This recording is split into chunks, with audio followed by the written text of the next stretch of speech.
America, let's ride America. Kelsey Plum just broke free from the Las Vegas Aces. Welcome to the wildest plot twist of the WNBA offseason. It's official, Kelsey Plum is headed to the Indiana Fever. This is the kind of drama we tune in for. Forget reality TV. This is hoops at its finest. Kelsey, after shooting 28% in the first quarter, you guys have switched to a different gear. What have you found on that? And we're just trying to get our rhythm. It's the beginning of the season. Just give yourself some grace. We're going to figure it out as we go. Becky Hammond said all hands needed to be on deck, and everyone needed to raise their play to a different level. What are you getting from the others, especially Kate Martin off the bench in this game? Kate Money Martin, I love that kid. No, she's been great. I think AC's been tremendous. A's just turned it to another level. It's a team effort. We just got to finish the fourth quarter strong. We'll be all right. Kelsey Plum, aka the human flamethrower, has been lighting up the WNBA for years. She's not just a player, she's a walking highlight reel, a social media queen, and the kind of athlete who makes defenders question their career choices. But here's the deal. The Las Vegas Aces, the reigning WNBA champions, slapped the core designation on her. For those who don't know, the core designation is like saying we're not breaking up with you, but we're also locking the door, just in case. Let's ride. Hey y'all. America, it's the WNBA's version of cuffing season. A player given the core tag can only negotiate with her current team, and there should be no sneaky DMs from other franchises or Tinder swipes. Just a one-year Supermax deal worth $249,244. Sounds great, right? You love and see things that are, happening. All-Star Games, skills contests, you name it. This is the place to be, except it's kind of like getting a world's best employee mug while your boss secretly hopes you don't quit. Because here's the catch, Kelsey Plum can still be traded, and the Aces, they're no fools. They know Plum is prime real estate. Why let her walk for free when they can cash in big? That's where the Indiana Fever comes in. She can get that shot anytime. But she had 10 first quarter points and hasn't scored since. She needs a few shots. Indiana's gotten just one stop here in the third quarter as Atlanta continues to pour it on Jordan, Canada. And add one, the Fever have been the hottest ticket in town lately, but signing Kelsey Plum, that's like upgrading from dial-up internet to fiber optics. It's fast, flashy, and exactly what you need to keep up with the competition. Plum brings instant offense leadership and that clutch gene you can't teach. Plus, let's not forget her swagger. She's got the kind of confidence that screams, give me the ball, and I'll give you a show. This move isn't just about adding talent. It's about sending a message. Indiana is done playing small ball. They're here to compete. Think of it as their version of Apple dropping B Vision Pro. You didn't see it coming, but now everyone is talking about it. By securing her, the Fever have basically pulled off the WNBA equivalent of buying a PS5 in 2020, almost impossible and guaranteed to turn heads. Now some of you might be thinking, why would the Aces let her go? Well, this is chess, not checkers. By trading Plum instead of losing her to free agency, they can stack assets for the future while still looking like the villains of this drama. It's a win-win. Sort of. On social media, on my phone, know what she asked was, and to be fair, she was like, wow, anytime Indiana makes a run, you guys just make your find a way to come back. And I'm like, the internet is undefeated. And so is the hype surrounding this move. Fever fans are celebrating like they just won the lottery, while Aces fans are double-checking their calendars to see if it's April Fool's Day. So what does this mean for the league? Simple. The Indiana Fever just became must-see TV. Plum is about to bring the heat to Indiana, and trust me, the Fever's ticket sales are about to look like Taylor Swift concert numbers. So lads, news kinda with the Fever. I'm not gonna say this is huge news, but it's kinda news to the Las Vegas Aces. We say thanks for the memories, but it's a new era for Kelsey Plum, and to the Indiana Fever we say welcome to the big leagues. This isn't just a move, it's a franchise-shaking earthquake that could change the league as we know it. Ray, know it. Let's talk about Kelsey Plum, two-time WNBA champion, three-time All-Star, the scoring queen who averaged nearly 18 points last season while serving up assists like a waiter at a five-star restaurant. Yes, she's that good. But wait, let's keep it real. 2024 wasn't her best year. Her shooting percentage dropped to 423%. And people started asking questions. Was she losing her edge?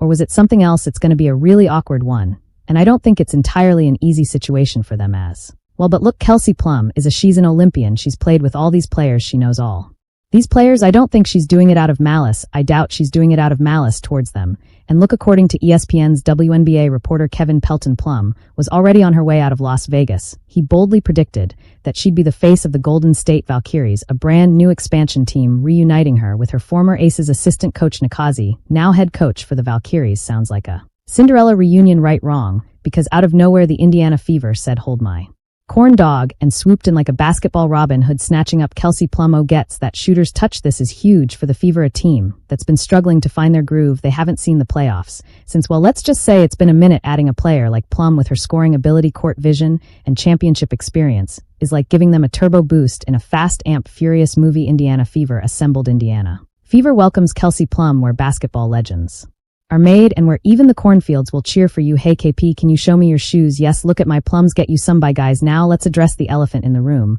or should I say the shade in the locker room. Plum's 2024 season wasn't just rough on the court, off the court. There were whispers, no shouts, about her being where she is because of white privilege. Ja Wilson, with all due respect, sometimes silence is golden. Criticizing Plum's success like that isn't just wrong, it's bad.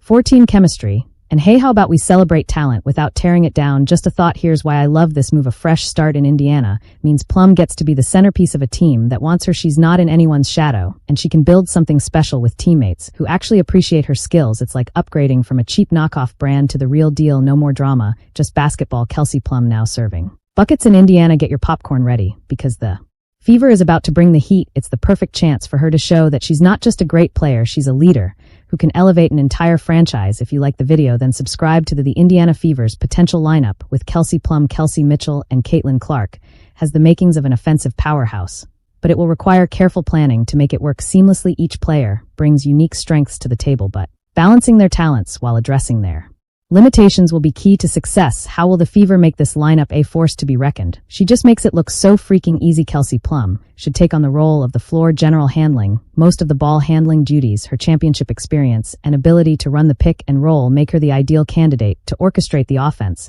She can set the tempo, exploit mismatches, and create opportunities for her teammates. Plum thrives as a facilitator when surrounded by shooters and slashers, which makes this lineup perfect for her skill set. By focusing on distributing the ball while picking her moments to score, Plum can unlock the potential of this high-powered. It's its way to Lexi Hole, who knocks down another three. She looks like her old Stanford days to me, really looking confident. Now Alicia Gray answers with a triple. Kelsey Mitchell's ability to score at all three levels makes her an elite offensive weapon. She's most effective when she doesn't have to create her own shot on every possession. So playing alongside Plum could elevate her game. Plum's court vision can find Mitchell on cuts, spot up opportunities, and in transition, allowing her to conserve energy for defense and key offensive moments. Mitchell can focus on attacking gaps in the defense and capitalizing on catch and shoot situations, making her even more dangerous. That Mercedes wrestling Jewel Lloyd. Of 6 shootings, she's perfect. She's got 14. And there's a little takeaway. Parker started it. Can Plum finish? She does. Caitlin Clark's limitless range and elite playmaking ability make her a generational talent. Her role in this lineup should be as a hybrid guard forward, using her off-ball movement to stretch defenses and create space for Plum and Mitchell to operate. Clark's deep shooting range will force defenders to guard her far beyond the three-point line, opening up driving lanes for Plum and Mitchell. Plus her passing ability allows her to function as a secondary playmaker, especially when Plum is off the ball or taking a breather. Game number 36 of a 40-game season for Indiana. Just 5 remain. The Fever know they are going to be playoff bound, but where they finish is another question. Today will go a long way in helping determine that. To compensate for this backcourt's potential defensive weaknesses, the Fever will need to surround them with strong, versatile defenders. A front court pairing like Nalissa Smith-Aaliyah Boston would provide excellent rim protection and rebounding, allowing the guards to take more risks on offense. Boston, in particular, can anchor the defense and clean up any mistakes, while Smith's mobility makes her a great option for guarding pick and rolls. This balance will help the team thrive on both ends of the floor, has the confidence to attack, just like Kelsey Plum does. That was a beautiful layup from Collier. Plum head coach Stephanie White can implement creative offensive sets to maximize this trio's strengths. For example, high pick and rolls with Plum and Boston, where Clark spaces the floor on the weak side and Mitchell looks for catch and shoot opportunities off ball screens to free up Mitchell and Clark for open looks, while Plum attacks downhill 5-out formations that force defenders to chase Clark and Mitchell around the perimeter, opening up driving lanes for Plum and post-up opportunities for Boston. Watch her play, celebrate her birthday. As Mitchell turns the corner, fires up a difficult look. She got it to go to avoid redundancy and keep all 3 players fresh. The Fever could stagger their minutes with Aaliyah Boston. This sounds very unfair to Boston, who's also really good, but she will probably suffer the worst minutes cut of the 3 and will mostly come into action from the bench. Does Indiana Fever need Kelsey Plum? Let us know in the comment section below. Don't forget to like, share, and subscribe to our YouTube channel for more updates. Stay tuned. Thank you so much.